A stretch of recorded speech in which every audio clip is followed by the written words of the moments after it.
नमस्कार, मैं एडवोकेट विकास यादव एक बार फिर से स्वागत करता हूं आप सबका एक नई वीडियो में। इस वीडियो में हम डिस्कस करेंगे, जैसा आपको पता है कि AIB 19 में काफ़ी ऐसे स्टूडेंट्स थे जो बिना एनरोलमेंट के उन्होंने एग्ज़ाम दिया था। क्योंकि आपको पता हो कि सुप्रीम कोर्ट के एक जजमेंट के बाद काफ़ी स्टूडेंट्स को अलाउ कर दिया गया कि अगर वो इन कैटेगरी में फॉल कर रहे हैं तो बिना विदाउट एनरोलमेंट के भी उनको एग्ज़ाम देने के लिए अलाउ किया गया, जैसे कि पहले नहीं होता था। ठीक है, इसी साल से ऐसा किया गया था AIB 19 से। तो इस वीडियो में हम यही डिस्कस करेंगे कि कब आपको एनरोलमेंट करवा लेना चाहिए, क्योंकि काफ़ी स्टूडेंट पूछ रहे हैं कि सर रिजल्ट आने के 6 महीने के अंदर करवाना होगा या फिर हम कभी भी करवा सकते हैं। अभी भी करवा सकते हैं यानी, क्योंकि अभी हमने एलिजिबिलिटी क्राइटेरिया फुलफिल कर दिया जो एनरोलमेंट का होना चाहिए। तो इस वीडियो में हम वही डिस्कस करेंगे। जिन बच्चों ने एनरोलमेंट नहीं कराया है और AIB 19 में वो अपीयर हुए थे, तो वो थोड़ा ध्यान से इस वीडियो को थोड़ा देखना। तो ये नोटिफिकेशन आपको पता है कि 23 सितंबर 2024 को AIB की वेबसाइट पे आई थी। Notification regarding registration for AIB for final year candidates and candidates without enrolment certificates. तो इसके अंदर 4 कैटेगरी निकल के आई थी, अगर आप देखोगे तो उसी के रिगार्डिंग बताया गया। इन बच्चों के फॉर्म अलग से शुरू हुए थे 25 सितंबर से। तो पहले देख लो ये कौन सी कैटेगरीज थी। तो जैसे आप देख पा रहे हो, पहले वो बच्चे थे जिनकी वो कैटेगरी थी जो फाइनल ईयर में, फाइनल सेमेस्टर में, और उनका फाइनल सेमेस्टर का एग्ज़ाम अभी बचा हुआ है, उनकी कोई भी बैकलॉग नहीं है प्रीवियस सेमेस्टर में। तो आप एग्ज़ाम के लिए क्वालिफाई थे, आप एलिजिबल थे, आप उस एग्ज़ाम में अपीयर हो सकते थे। ठीक है, लेकिन ऑब्वियस सी बात है कि आप इस कंडीशन पे एनरोलमेंट नहीं करा पाओगे। एनरोलमेंट के लिए आपको एटलीस्ट प्रोफेशनल जो आपका प्रोविजनल सर्टिफिकेट होता है वो चाहिए होता है, LLB वाला। ठीक है, और अगर आपकी डिग्री आ गई तो वो चाहिए होती है। तो यहाँ तो आपने LLB के सारे एग्ज़ाम ही नहीं दिए हैं, तो एनरोलमेंट नहीं हो सकता, लेकिन स्टिल आपने एग्ज़ाम दिया था AIB 19 का। दूसरी वो कंडीशन थी बच्चों की, I have completed my final semester exam, have no backlogs and have waiting for my final results. यानी कि आपने एग्जाम तो सारे दे दिए लेकिन अभी आपका रिजल्ट नहीं आया है। ठीक है, तो ये बच्चे भी एग्जाम में अपीयर हुए थे। ठीक है, थर्ड कैटेगरी ये है कि भाई मैंने I am a law graduate who has not yet enrolled with the state bar council.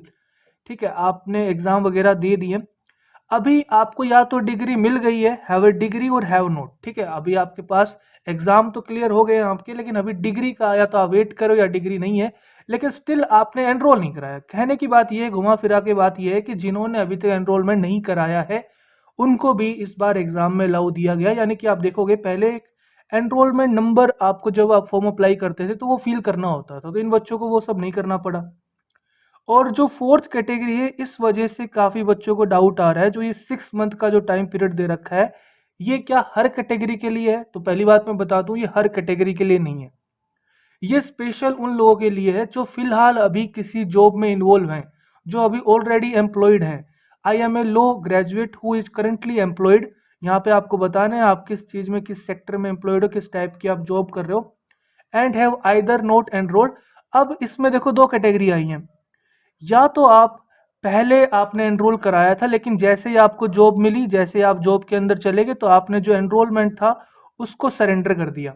ठीक है, कि भाई अब मैं फलाना फलाना जगह जॉब कर रहा हूँ, तो अब मैं जो ये प्रोफेशनल सर्विस है आपकी, जो प्रोफेशनल एथिक्स वाले काम है आपके, एडवोकेट वाले काम, वो मैं अब नहीं करना चाहता। तो आपने अपना एनरोलमेंट करवा के एक बार सरेंडर कर दिया हो, या फिर आपने अभी तक एनरोल कराया नहीं और आप जॉब कर रहे हो, लेकिन अब आपका मन बन गया है कि भाई अब आपको एडवोकेसी लाइन में आना है।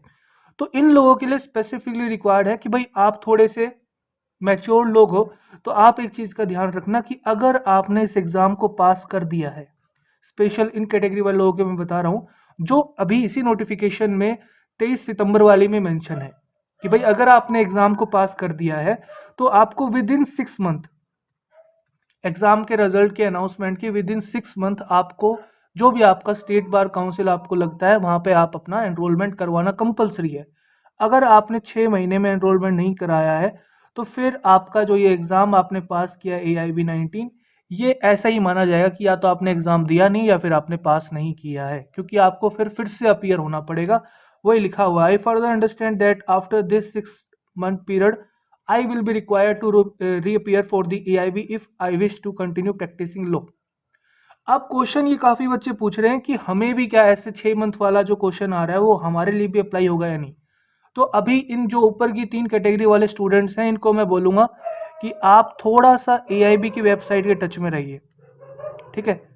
अभी तक ऐसी कोई इन्फॉर्मेशन AIB ने नहीं बताई है कि इन बच्चों को कितने टाइम में एनरोलमेंट करवाना है, लेकिन अगर आपने कंडीशन फुलफिल कर दी है एनरोलमेंट की, जैसे आपने एग्ज़ाम दे दिए हैं, आपका रिजल्ट आ गया, आपके पास प्रोविजनल सर्टिफिकेट आ गया या आपके पास डिग्री आ गई है, तो आप वेट मत करिए। मैं बोल रहा हूँ आप बिना बात जो वेट कर रहे हो, तो उससे आपका जो एक्सपीरियंस टाइम है वो कम होता जा रहा है, क्योंकि जो जितनी जल्दी एनरोलमेंट कराएगा उसका जो एनरोलमेंट पीरियड है वो 1 महीने 2 महीने, तो ऐसा हुआ एक्सपीरियंस में काउंट होगा, ठीक है, जो प्रैक्टिस आप करोगे।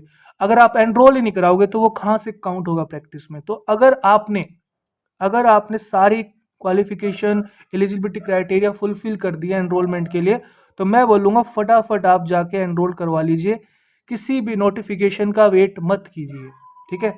तो ये उन बच्चों के लिए जो अभी थोड़े से कन्फ्यूज है कि कब एनरोल कराएं।